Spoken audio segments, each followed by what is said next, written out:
नमस्कार, आप देख रहे हैं S34 न्यूज सूरज तिवारी के साथ। सीतापुर के महोली वन रेंज में श्यामजीरा गांव के बाहर एक बाघ ने किसान पर जानलेवा किया हमला। जी हां, मैं बता दूं, यह मामला बीती रात महोली वन क्षेत्र के अंतर्गत आने वाला गांव श्यामजीरा के भूलीखेड़ा गांव का है, जहां पर किसान नरेश गांव के बाहर खेत की रखवाली कर रहा था। इस दौरान वहां पर शौच के लिए गया, तभी अचानक पीछे से बाघ ने उस पर जानलेवा हमला कर दिया। मामला रात का था। बाघ के हमले के बाद किसान ने हिम्मत दिखाई और बाघ से उसने सामना किया। साथ ही साथ वह जोर जोर से चिल्लाने लगा। यहां पर उसकी होशियारी काम आई और गांव के कुछ लोग लाठी डंडों से लैस होकर आ गए और मौके पर पहुंच के नरेश को बचा लिया। आपको बता दें, गांव के लोगों की आवाज सुनकर बाघ मौके से भाग गया। लेकिन इस मामले में एक चीज साफ तौर पर निकल कर आई है कि वन विभाग कहीं ना कहीं कुंभकर्ण की नींद सोया हुआ है। सीतापुर के अनेक क्षेत्रों में ऐसी घटनाएं आए दिन हुआ करती हैं। आपको बता दें, पिछले एक साल से अधिक हो गया है महोली क्षेत्र में बाघ का दहशत बना हुआ है। कुछ दिनों के अंतराल में ऐसी घटनाएं महोली क्षेत्र में हुआ करती हैं। आपको बता दें, वन विभाग की टीम जब ऐसी घटनाएं होती हैं तब मौके पर पहुंचती है और कॉम्बिंग के साथ साथ रेस्क्यू करती है, लेकिन आज तक बाघ को पकड़ने की सफलता उसको नहीं मिली। जब मामला हाईलाइटेड होता है तब वह पहुंचते हैं और सिर्फ कुछ दिनों के लिए प्रयास करते हैं, इसके बाद फिर से वह कुंभकर्ण की नींद सो जाते हैं। ऐसा ही अभी कुछ दिनों पहले एक मामला संदना क्षेत्र में भी आया था, जहां पर एक बीजेपी नेता के फार्म हाउस के बाहर भी बाघ को देखा गया था। वहां पर कुछ दिनों तक हो हल्ला शोर शराबा होता रहा, लेकिन अंत में मामला दब गया। इस तरह की घटनाओं का वन विभाग की तरफ से अनदेखा करना कहीं ना कहीं ग्रामीणों के लिए खतरनाक हो रहा है।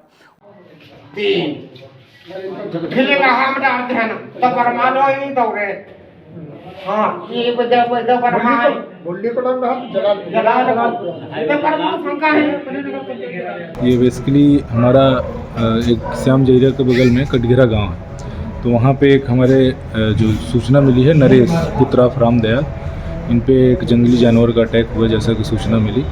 तो तत्काल ये जो उसमें सूचना में जो आई कि उसे गले पे अटैक किया है और उसको जांघ में अटैक किया है, नीचे पैर पे अटैक किया है। तो तत्काल डॉक्टर साहब से बात करके, सिंह साहब से बात करके हमारी टीम भी मौके पे पहुंची और डॉक्टर साहब से बात करके एम्बुलेंस उसे तत्काल भेजी गई और महोली पीएचसी में उसका प्राथमिक इलाज उपचार किया गया।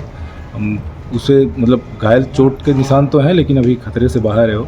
जो अभी संभवतः लग रहा है, क्योंकि उसके पगमार्क जो छोटे हैं, इसका क्लियरली तो सुबह ही हो पाएगा एकदम से क्लियर, बट जो संभवतः लग रहा है कि लिपर्ड या टाइगर में से दो में से कोई एक है। वन विभाग को पूरा प्रयास करना चाहिए कि रेस्क्यू के साथ साथ बाघ को जब तक पकड़ ना ले तब तक मौके से नहीं हटना चाहिए, जिससे इस तरह की समस्याएं ना हो पाएं।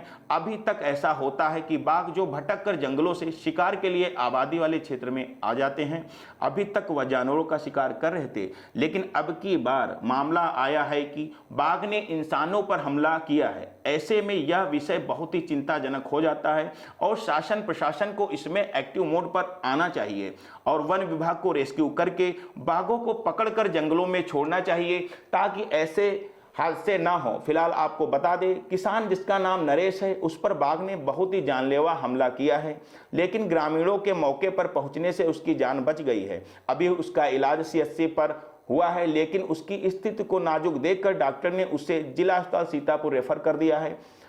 अभी सूचना मिली है कि बीती रात हुए हादसे के बाद अभी तक वन विभाग या शासन प्रशासन की तरफ से मौके पर कोई नहीं पहुंचा है। कहीं ना कहीं इस तरह की घटनाएं सोचने पर मजबूर करती हैं। अभी तक जो भटक कर आए हुए जानवरों का शिकार कर रहे थे, लेकिन अब की बार बाघ ने एक किसान को अपना शिकार बनाया है।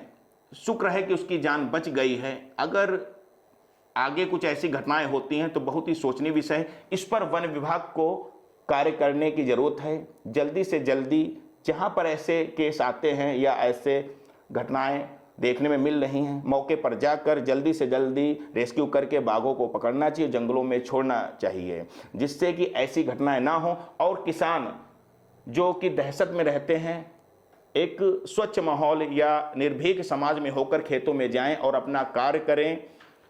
ऐसी खबरों को देखने के लिए आप देखते रहें S34 न्यूज सूरज तिवारी के साथ। हाँ, अगर आप YouTube पर देख रहे हैं तो चैनल को सब्सक्राइब, लाइक और शेयर करें। अगर आप यह खबर फेसबुक पेज पर देख रहे हैं तो पेज को फॉलो करना ना भूलें। नमस्कार।